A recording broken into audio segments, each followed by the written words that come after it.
Welcome to this light conversation with me, Bhaskar Goswami. Insights and inspirations that leave you feeling lighter than when you arrived.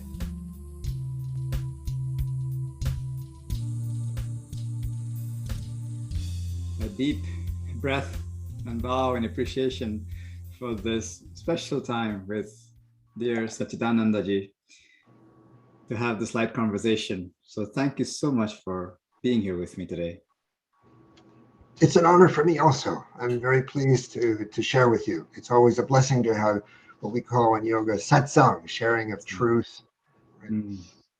Well, I not to dwell on it, but I do want to just briefly reflect with our dear listener viewer that that you are a true scholar, one of the forefathers, I'd say the godfathers of modern yoga in the Western world, for sure. You've been initiated since 1970. I'll post a link to your Wikipedia page for the people to peruse through. Enough to say that you've opened over 23 centers, you have initiated over 10,000 participants, and you've been recognized with the Patanjali Award for outstanding service to yoga by the Worldwide Yoga Council. And that's just the tip of the iceberg. I could spend the whole hour just speaking about your accolades, but let's land it there. Enough to say that it really is a joy that you're here with us, and this occasion to tap into all your experiences and life lessons that you've gathered along the way. Yeah, I think that's important to try to relate to some topics perhaps that may be of interest to our the viewers of this eventually.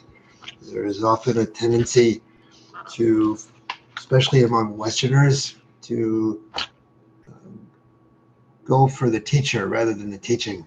Yes. And this is, we have a culture which is what we call individualistic.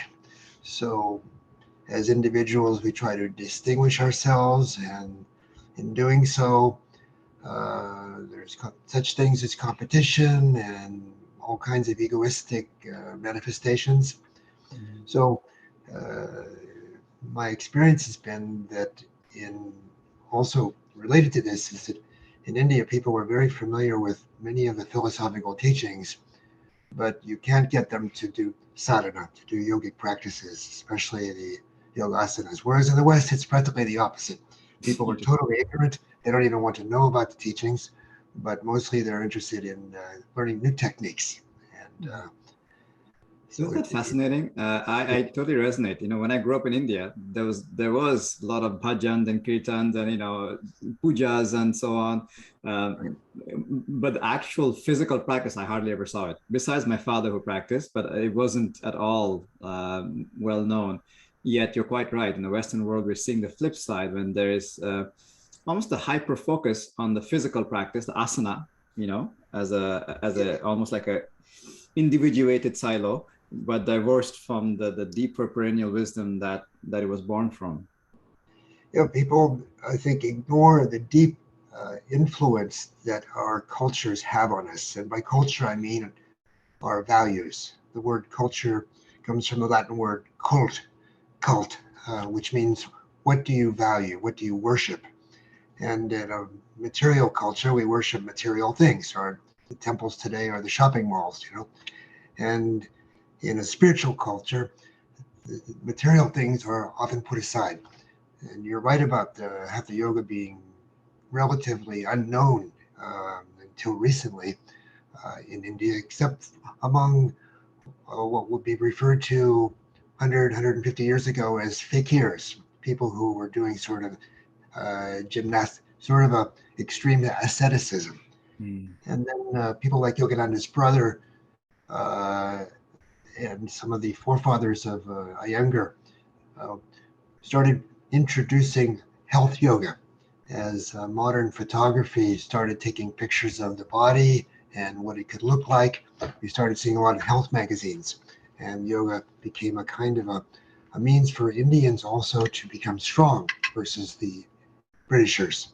And there's been this wonderful book that's been written about the what's called the yoga body, The Origins of Modern Postural Yoga by David Singleton, which Okay. traces its whole history, which basically puts the case that modern yoga, postural yoga, as we know today, is a product of both Swedish gymnastics in the late 19th century, the introduction of it by the YMCA in India, and the adaptation of it by Indian freedom fighters who wanted to make people strong and proud of their Indian culture.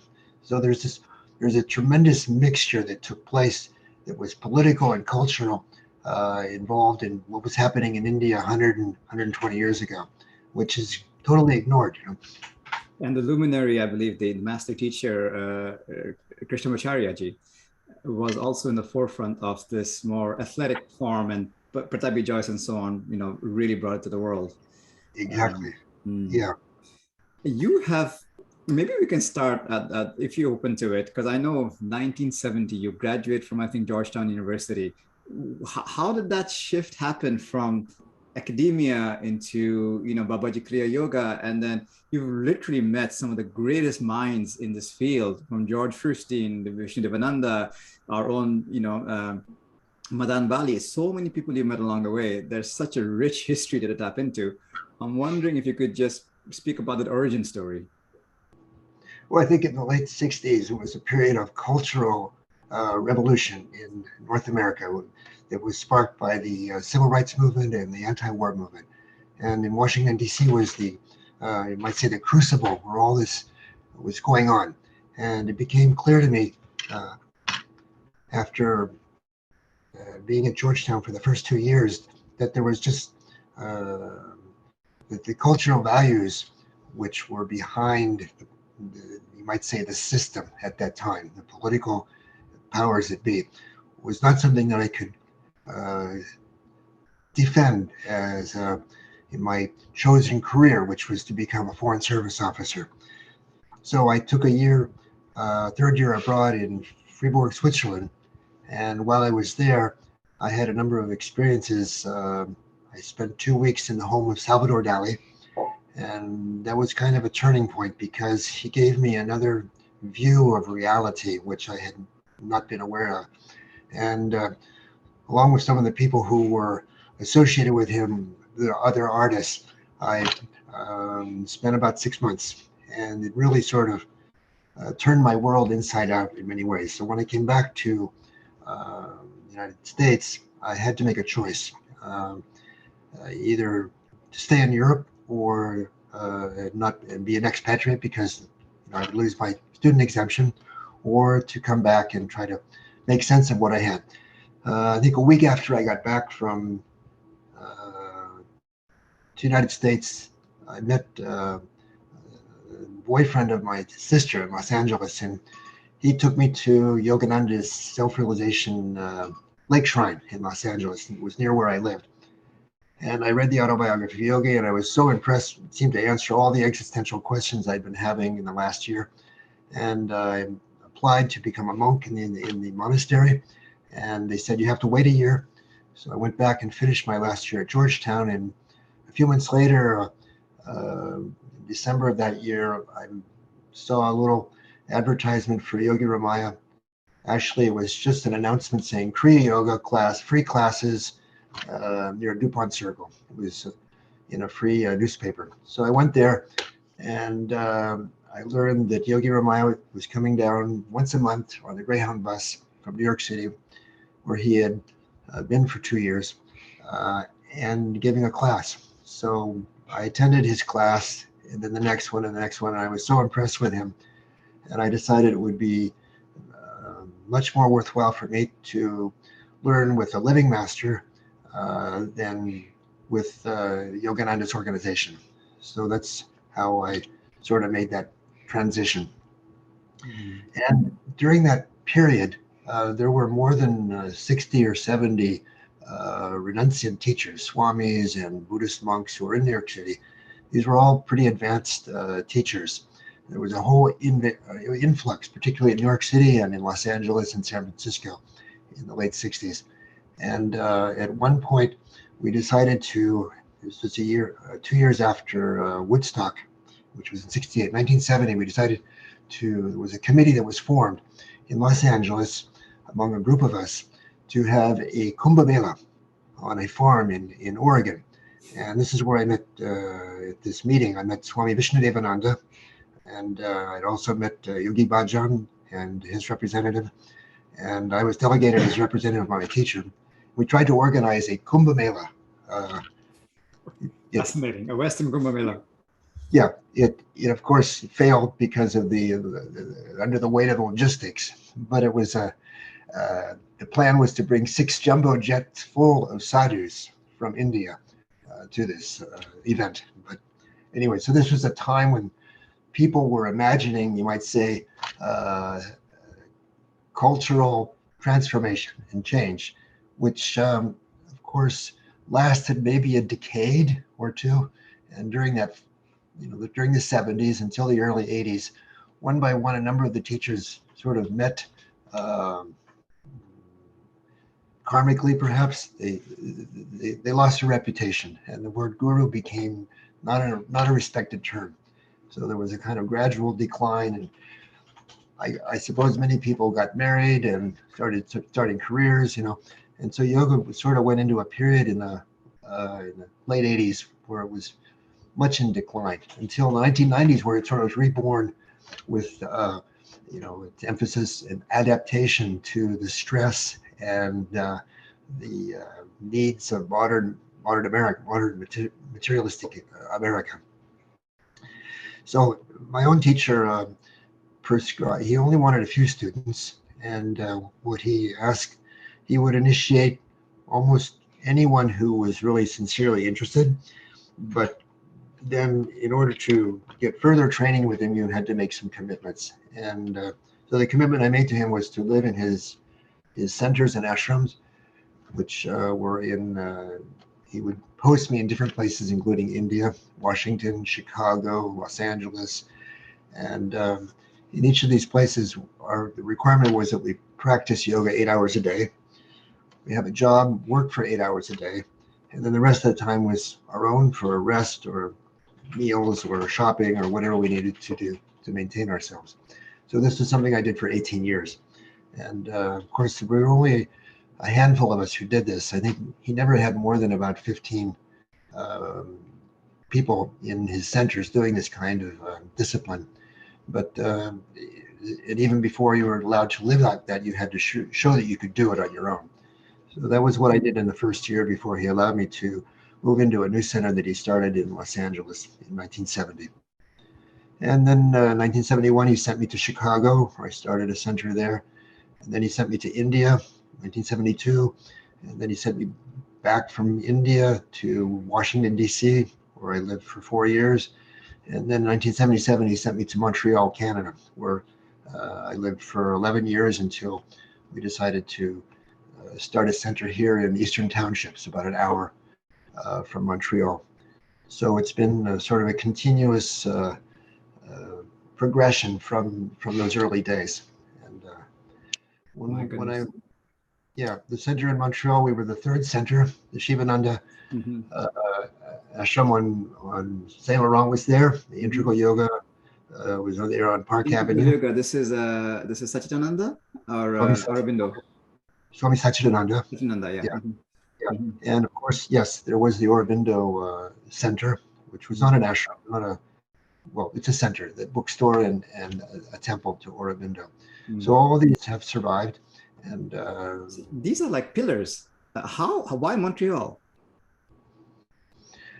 Well, I think that Quebec has a unique spiritual culture, which goes back 400 years. I came across a list. I was looking for a particular city on a list of cities in Montreal, in Quebec. There's like hundreds of villages named after this saint or that saint.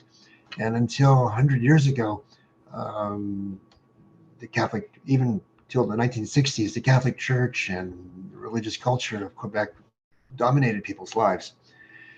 Of course, then there was a quiet revolution in late 60s, early 70s, where the Catholic Church lost its control of the schools and hospitals and its political power.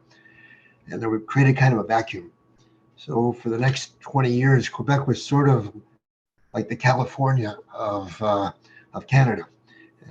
And you find people were very, very open to experimentation, and particularly with regards to spirituality, because everybody has a soul, and your soul is calling. It has certain needs and is trying to speak to you. So people were very very open to this, and a lot of the spiritual teachers came, and of course, because of the language legislation, not so many came as in America, because they had to know French for a large part, and so it was sort of off the circuit, you might say, for many of the teachers. There is so many places. I could spend an hour with you just speaking about your time with Salvador Dali. I mean, that's just in the beginning. There's pockets of this deep richness in so much you've shared. I'd like to go into that part of you spending 8 hours a day practicing yoga for 18 years. What does that even look like? What kind of experience was that for you? Well, we had a schedule: 3 to 6 a.m., 12 to 1, 3 to 4, and 6 to 8, 11:45 to 12:45. If we had to be at the office or working during this period, we would have to make up either in the morning or in the evening or the afternoon. So the requirement was to do at least 56 hours per week. And this usually included a day of silence and fasting, usually Sunday, day when we were not working. And it also included, we were encouraged to do what's called tapas, which is an intensive practice for 24 hours where you don't stop. And it involves Babaji's Kriya Yoga is a fivefold path. So first part of it is the asana for the physical body primarily, the pranayama for the vital body, meditation for the mental body, mantras for the intellectual body primarily, and bhakti yoga. So these 5 bodies, of course, are common to the yogic teachings. And the siddhas, Babaji's Kriya Yoga is a distillation of Siddhanta, which is the South Indian tradition. And Babaji basically created a synthesis of classical yoga, what I call Coca-Cola yoga, or Patanjali's Raja Yoga, and the tantric Kundalini yoga, which the siddhas highly extolled and wrote about.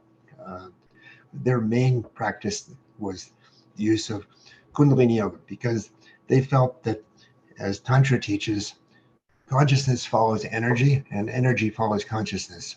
So, for example, when you Sorry to interrupt you. Could you please repeat what you just said there? Consciousness follows energy, and energy follows consciousness. This is the basis of Tantra. And Tantra is that body of teachings which we find in India, China, and Tibet, which it literally means a web, and it's that web which connects the material life with the spiritual life or spiritual world. And it's a huge body of knowledge which was developed by experimentation during the first millennia of our common era, from around 1000, for the first 1,000 years, and in all 3 of these countries. And what they found was that towards the end of it, of course, Hatha Yoga developed as part of Tantra. They found that when you concentrate your energy, whether it's for example, through your breath or through your mantras, for example, or just the turning of your eyes in a certain place, the consciousness follows it, right? And you can actually bring about what they call transformation.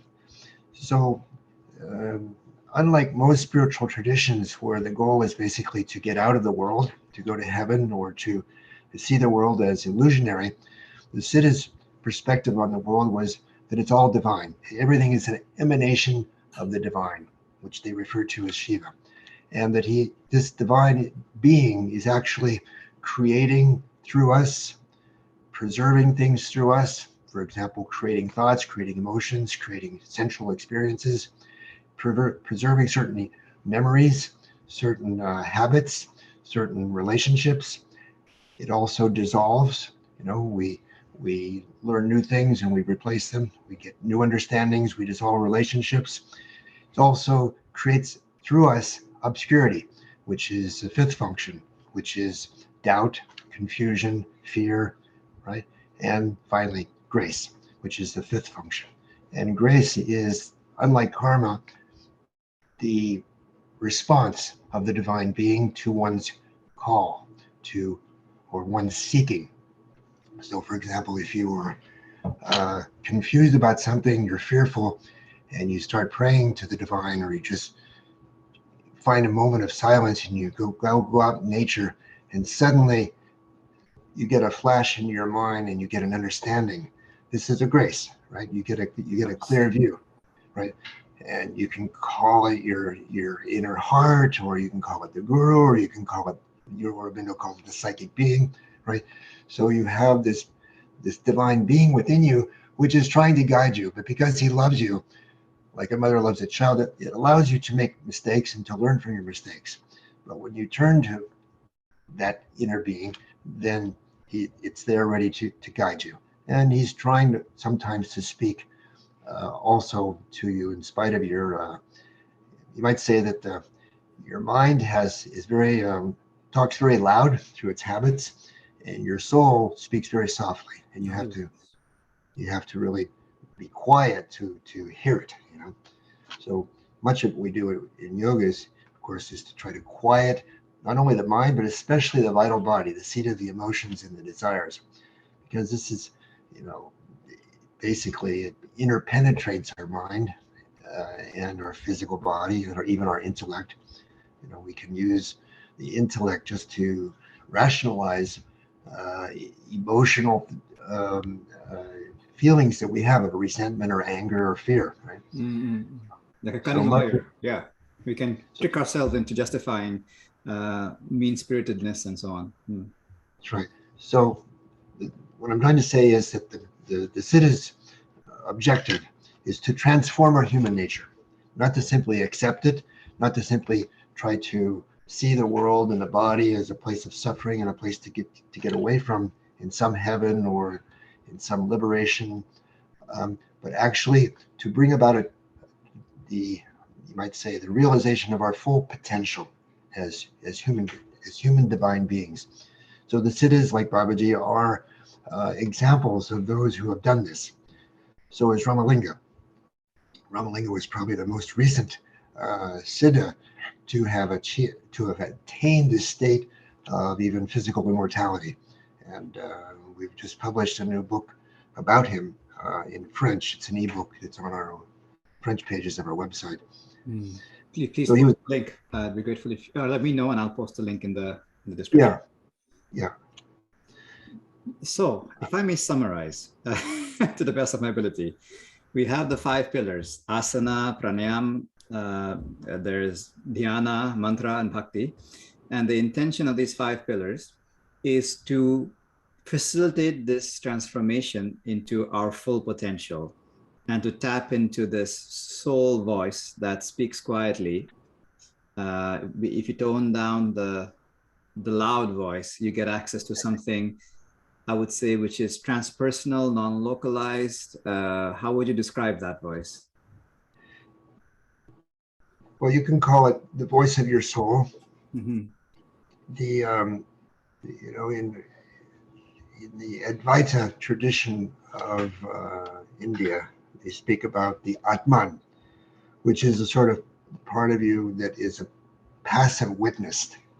Okay, and this is the voice of that passive witness, okay? And it's something that Aurobindo has described as the psychic being. And you have moments in your life, for example, you're looking at a sunset and you just have this wonderful feeling that comes up as you look at the sunset, and you just sort of like have this spiritual kind of awakening, or this is the psychic being talking to you. Or you look in the eyes. The Japanese call it satori or kensho, this glitch experience. It doesn't even have to be something as great as that. It can be just something like you get a an advice like, don't do that, or be patient, or wait. And it's not coming just from memory. It's often something that's, well, it's coming from beyond your, might say, ordinary round of thinking, Oh, right? And when you allow yourself to just sort of be, let me just, if I take this moment to reflect on an experience from this morning, because I had a decision to make, and I went for a run in the forest just behind our house, and after a while, I just started to walk, and exactly like you said, this other very non-emotional, almost like an objective observer voice, just clearly gave me the answer. It did not, it was like my eyes are seeing lights and colors and shapes. It's my mind was perceiving this voice. So there was no sense of ownership to it. yes. And it was so clear and so on point and so succinct. Mm-hmm. Yeah, it's a voice of truth. It's a voice of love. It's a voice of guidance. It's a voice of realization. And some people refer to it as the inner guru also. Uh, there's different ways of thinking about it, but so let's take a moment to look at how these 5 pillars, these 5 practices facilitate that. The physical practice, the breathing practice, right. the meditation practice, the vibrational practice of mantras, and also the devotional practice. How does, is the sole purpose of all of this to give you access to that soulful voice? Initially, Mm-hmm. initially, what we are seeking in the field of yoga is referred to as samadhi, or self-realization, which occurs in the spiritual dimension of our being when the mind becomes absolutely silent, right? And the breathing can stop, mind stops. You're in a state of profound um, awareness of awareness itself, and you realize that consciousness is everywhere. It's universal, and that I am that, and that I am. Okay? And this is so fulfilling that in most cases, the individual who experiences it, and it might be from whatever religious or spiritual background, and they refer to it in different ways, like you mentioned Satori in Japanese. Um, the Christian might refer to it as the light of Christ. Um, there is this kind of a rapture, but it's not something which involves the emotions. It's a complete silence. This is so satisfying that when you come out of it, you're sort of returned to the world of your own neuroses, and of course the physical body's having to deal with hot weather and bills to pay and everything else that distracts us. That most people who are seeking this seek to have it again, and they want to avoid distractions, so they try to isolate themselves either in a monastery or out in the mountains, or so there's a kind of a divorce between the material and the spiritual, right? And it's almost a schizophrenia. Mm. We know what we want. We have this deep aspiration for that, okay, which transcends all division, but yet our own human nature is not evolved, and it has a lot of resistance, right?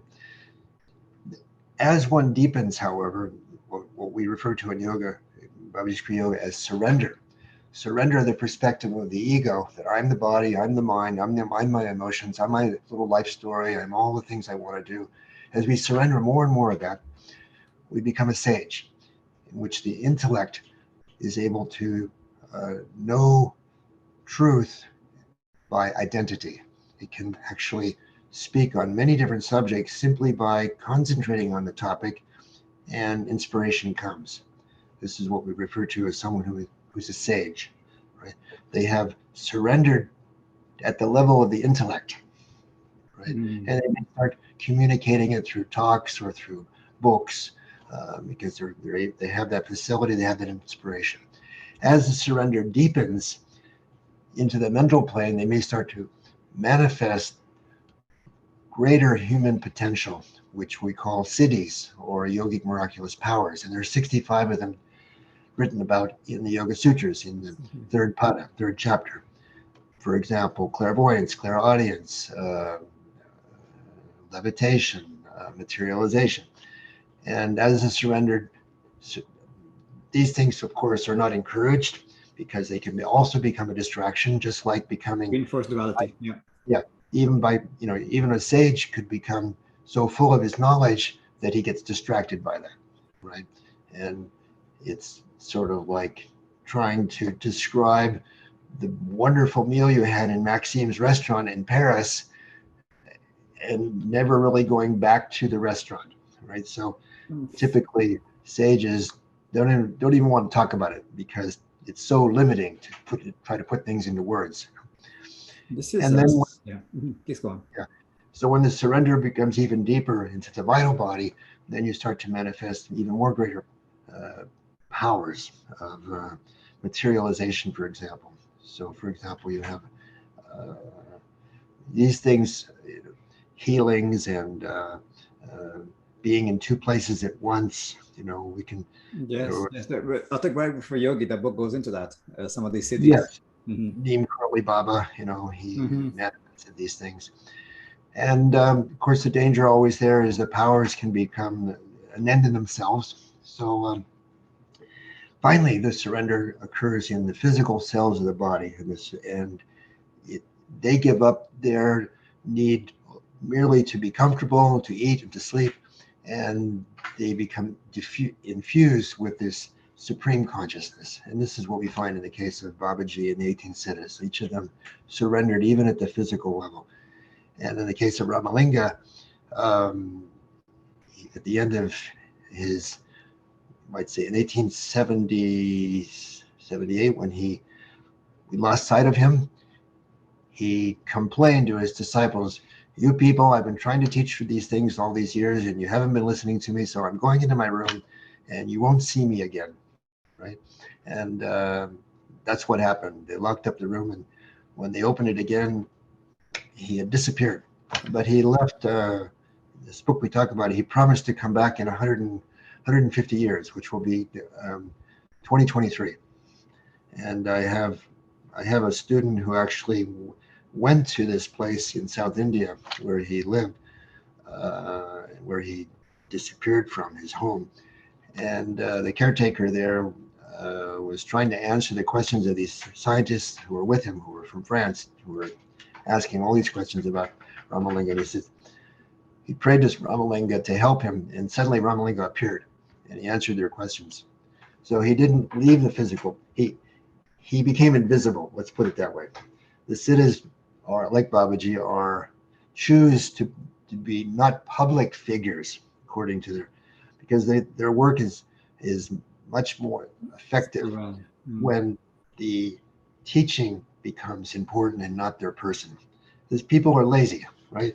They're looking for someone to do it for them rather than to apply themselves to the work. Or hoping it'll be through osmosis just by, praying and get it. Yeah. So, for example, autobiography Yogi, he tells all these stories, which are very attractive. But as my friend David Frawley often says, this book and Ramakrishna's book have done so much damage because people, they think the path is going to be, it's just a question of finding the right teacher who will touch you on the forehead, and then you'll be enlightened. And of course, people, they learn the technique, they start to practice, and all their own resistance comes up, all their own bad habits comes up, and they feel, oh, there's something wrong with the teacher. I have to find another teacher. Let's look at that a little bit. Let's put a microscope on that. So what I understand from the Yoga Sutras, I find it to be like a modern day white paper, like a thesis. There's a hypothesis, yoga chitta vritti nirodha, and then it goes on to give you the Ashtanga, the 8 limbs of how to do the experiment. Then the 3rd chapter gives you all the results, the siddhis, but it says, go right past it, don't get distracted, it's just what happens. And then it gives you a conclusion in the end and a summary as well. It's so clear and succinct and scientifically brilliant in that way. I want to take a moment to reflect on what do you feel is the biggest obstacle right now? I won't say in the Western mind, I'll say in the modern mind, because we all have the same Western mind now, more or less. What's the biggest obstacle in the Western mind, or modern mind? to accessing these the deeper truths? We haven't made we haven't made as our priority in life the realization of our divine potential, which includes self-realization. So a few years ago, I wrote a book called Enlightenment. It's Not What You Think. And one of the people who endorsed the book, David Frawley, he's a friend from... He's amazing. I'm a big fan. Yeah. He actually lived with Yogi Ramaya when I was in my first year in India. But he said, nobody's interested in enlightenment today. So the book has sold a few hundred copies, right? But it's true. It's not a priority for people because people have a lot of other things that they have desires. So now, is this a problem? Not in the sense that if you see the world as a perfect school with different classrooms, that everything is perfectly arranged for the seeker to get over their own desires, their own needs, and to learn the lessons from those experiences, to learn the experience of suffering, right? So it's not until usually you're suffering that you start to ask existential questions. Why am I suffering? Why am I here?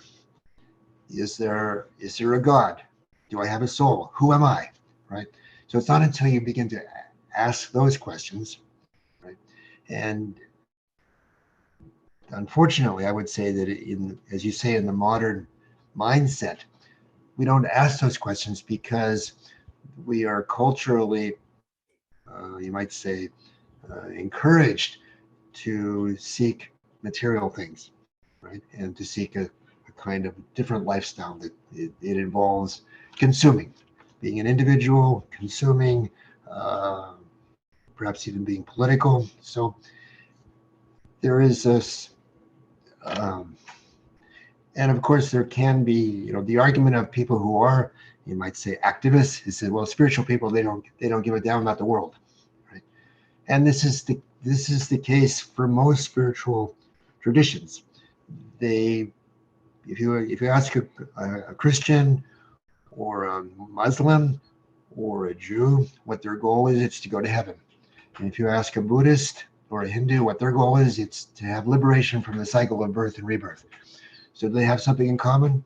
Yes, it's to get out of this place, right? It's sort of like their goal is sort of like to go into the world, like check into a hotel room, make a mess, and then leave it for the next generation, leave it for the maid to clean up.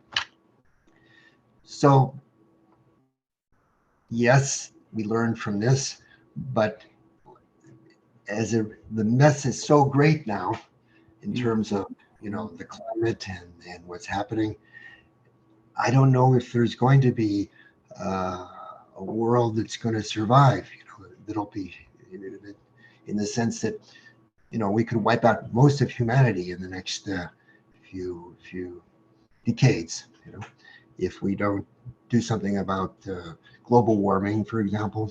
And yes, the catastrophes looming are several. You mentioned this need, maybe need is a stronger word, of some kind of suffering.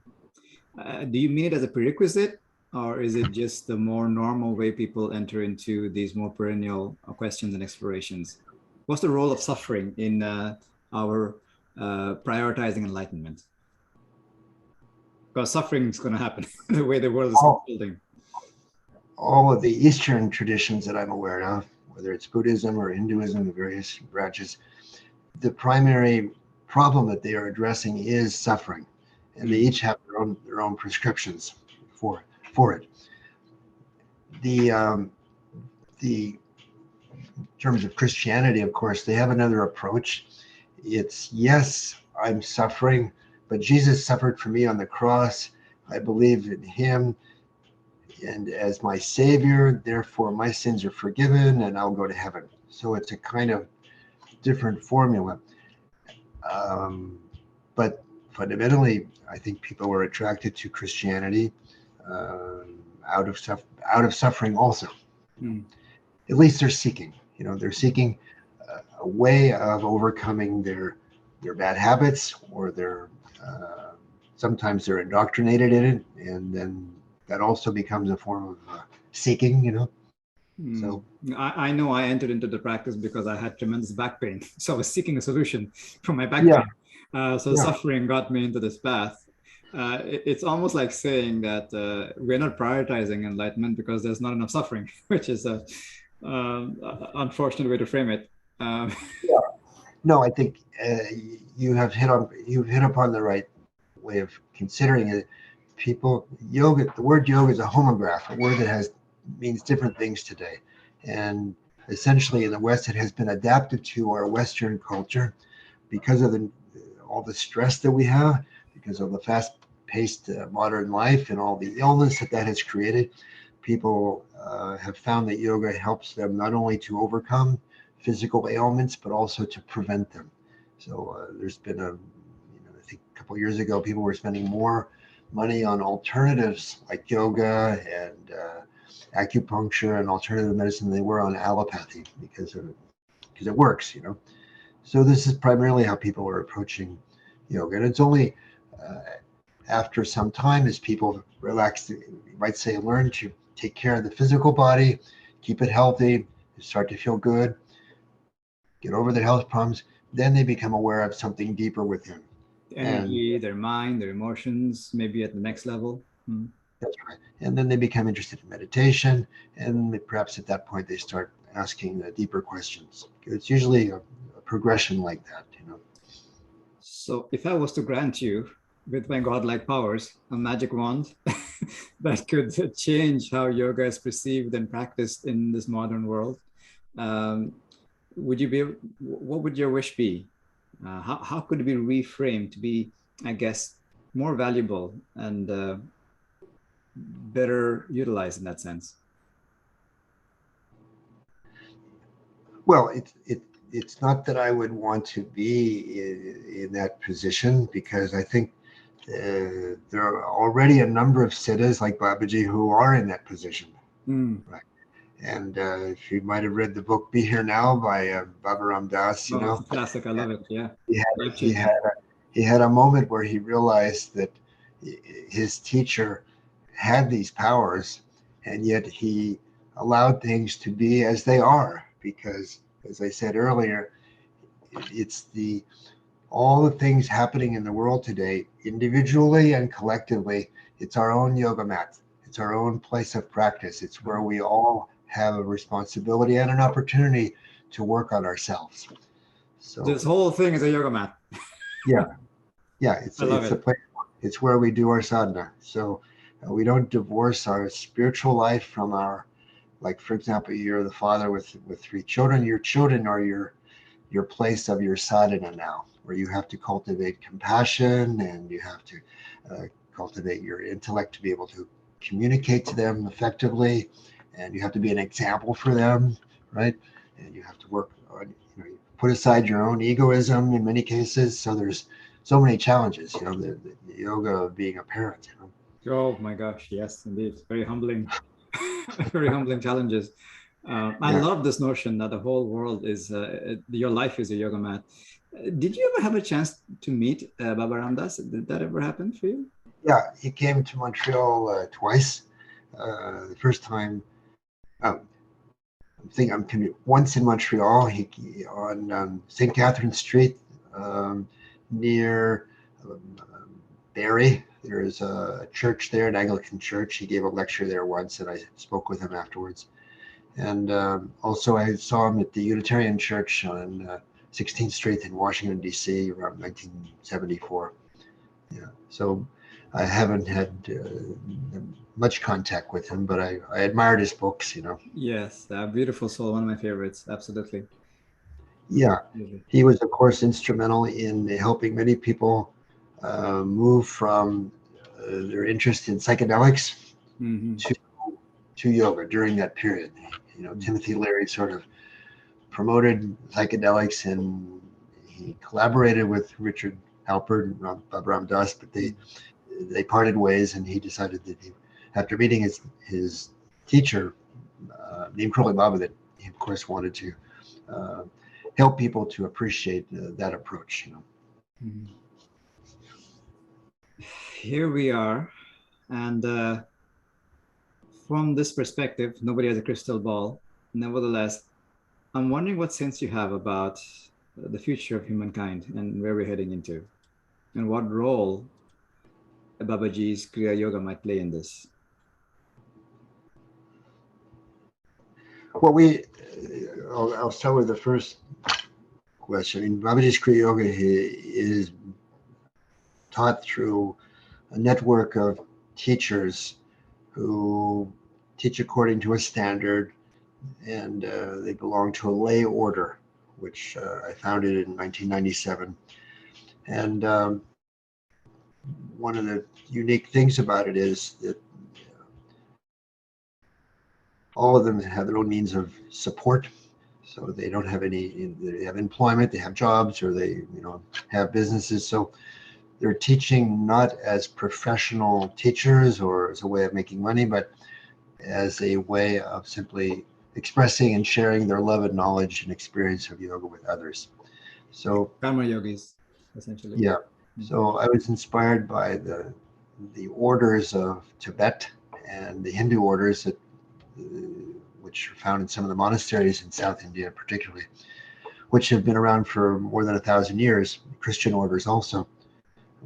I live about 20 miles from Benedictine monastery, which was goes back to the 5th century, Saint Benedict.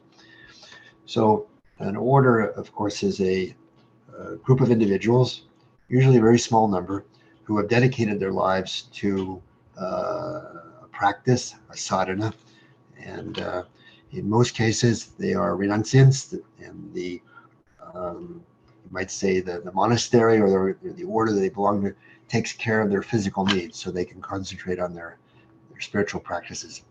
And in our case, I was inspired to have the individuals take care of their own needs, so there would be no conflict of interest, potential conflict of interest between their own needs for support and the needs of their students. So we never allow money to be an obstacle, and we offer the training. We have a suggested contribution depending upon the costs involved, and the average number of people who come. So that's one of the. So we're very small, you might say, organization of teachers, right? We have no organization of students, and we're an educational, not a religious charity. We're an educational charity. We're registered here in Canada, the U.S., in India, and in Sri Lanka. And so our teachers are in about 20 countries now, and these are people that I trained over the last 30 years. And so they're making their contribution to people who are attracted to the teachings of this tradition. And most people discover us through looking for Kriya Yoga or looking for Babaji on the internet, or they find one of our publications. I've published in about 10 languages. We have the ashram here in Quebec is supported by its publications, and our website's in 20 languages, and some of our publications in Turkish and Arabic and Bulgarian, and incredible. Are in ebooks. We make it available for people in many of the Indian languages. So we try to approach people through publications, and then if they're interested, they come for initiation seminars. We have a correspondence course. So we're making our own contribution, like many groups. There's no interest on our part of being number one or being better, or we're just doing our own thing. And we don't expect anyone.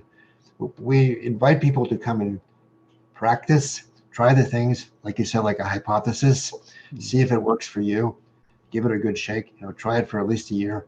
And then, you're free to experiment and learn other things also. But it's such the techniques are so, you might say, vast that you don't have to change your your mode of dress. You don't have to change your belief system. You don't have to restrict yourself from doing something else. We do encourage you, to be vegetarian. We do encourage you to practice a certain amount each morning and each evening.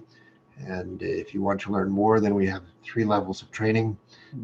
We also have a training of Kriya Hatha Yoga teachers, but our acharyas are only come into the order only on invitation basis. And it's usually after observing them over many years to see if they have all the qualities that would make an effective teacher.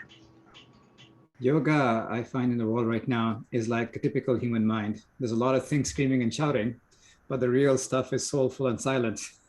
And I feel this is where you're speaking from. So, dear viewer, listener, if you already have a practice or even a certificate, take a chance to check out Kriya Yoga from Babaji. It could only complement and benefit.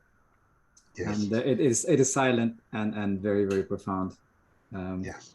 I wanted to ask you this question, which I love asking because it came to me spontaneously one time when I was with another master teacher. So it's a imagination question. So hypothetically, and heavens forbid, you are in your last few breaths. This story is about the past. Someone very near and dear to you is right beside you, and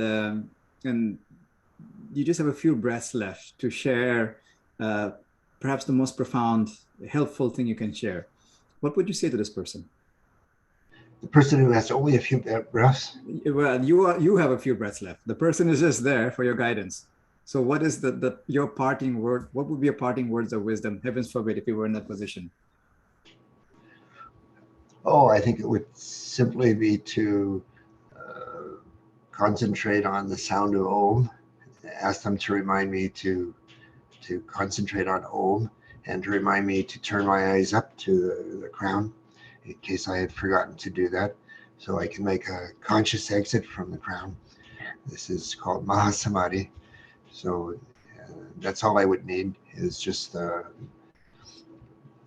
because in your last the last minutes and hours of your life are actually the most important, because they determine what's going to happen during the minutes and hours and days after your passing.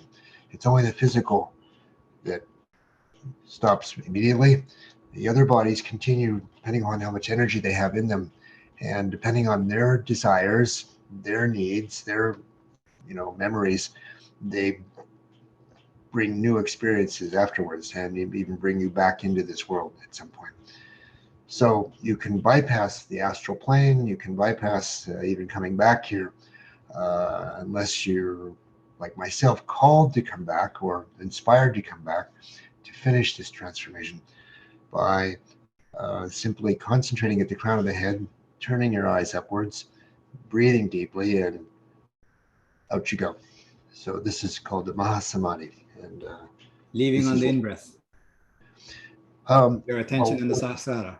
I mean, first, what you want to do is lead during the space between the breaths. So when the breath is suspended. Kumbhaka. Yeah. No holding it, just effortless suspension, because when the breath stops, the mind stops, and then you're able to transcend everything. So that's the first time anyone asked me that question in that way, but this is what we teach in the first initiation is as you might say a bonus as to what to do at the end of your life. As the saying goes, the art of living is actually the art of dying. So you want to live in a way when the dying, the last few chapters, the last few sentences, the last few words are skillful. Yeah, well, it's also good to remember what Ramana Maharshi said when he was dying. People were crying, and he said, "You silly people, where could I go?" Yeah. Because if you're identified with that, which is permanent, the part of you that has never changed, it's the one constant of your life, it doesn't depart, it remains. And this is wisdom. I find this is very helpful to remember for all of us who have experienced friends, family members, just people who have passed away. I find there's something profoundly healing about realizing that that which is essentially this person. As the Gita says, fire cannot burn it, water cannot wet it, knife cannot cut it, wind cannot blow it. So Yes. the essential being hasn't gone anywhere.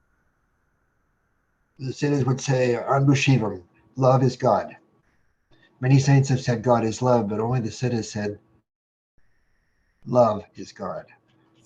So that would be the other word. Perhaps you could simply Love say is at the end God. of the life, just love is God. Love is God. So when we are in love, we are God. Yeah. And that's our purpose here is to manifest love in everything we do.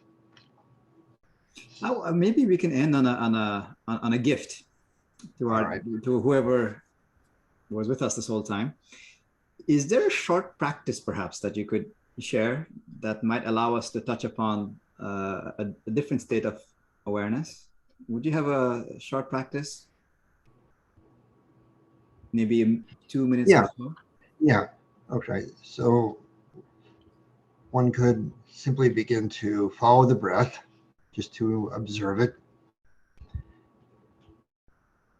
and to notice that as you're observing the breath, some thoughts may come up, some physical sensations may be felt, some emotions,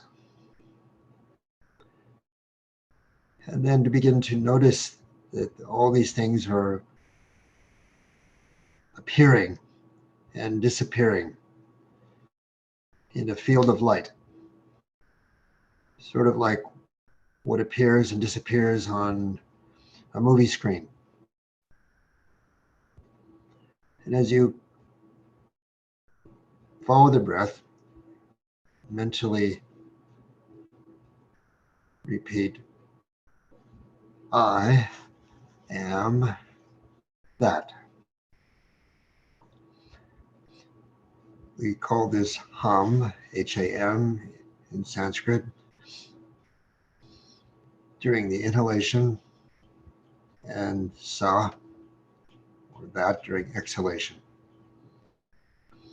And just to follow the breath, and as you notice the breathing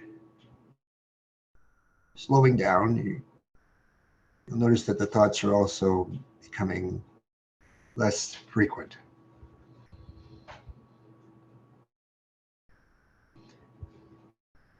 And as you're concentrating on this space in which thoughts, words, sensations arise, look deeply into it and see that it's really a field of light. Millions of particles of light moving everywhere, within you, outside you, through you, below you, above you. And there's space between the particles of light.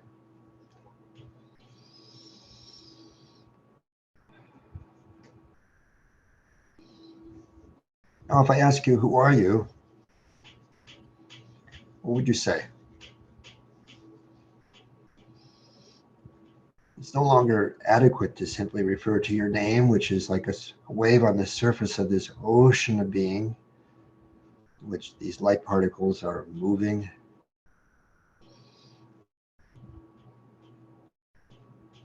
Now, like the saints, you can say, I am that. That in which everything appears and everything disappears. There's no doubt about it. Even my doubts appear and disappear in that. I am that. Hum, sa. As you continue just to follow the breath, when you notice an inhalation, mentally say hum, then remember I am. And when you notice an exhalation, mentally say sa, remembering that, until the breath becomes still, and then simply be still and know that I am God, as David said in the Psalms. Be still and know that I am God.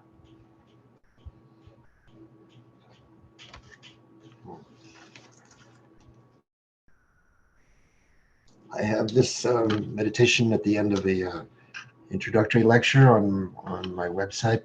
If you look at the website and under the calendar page, you'll see that there's a recorded introductory lecture. At the end of it, I have this guided meditation.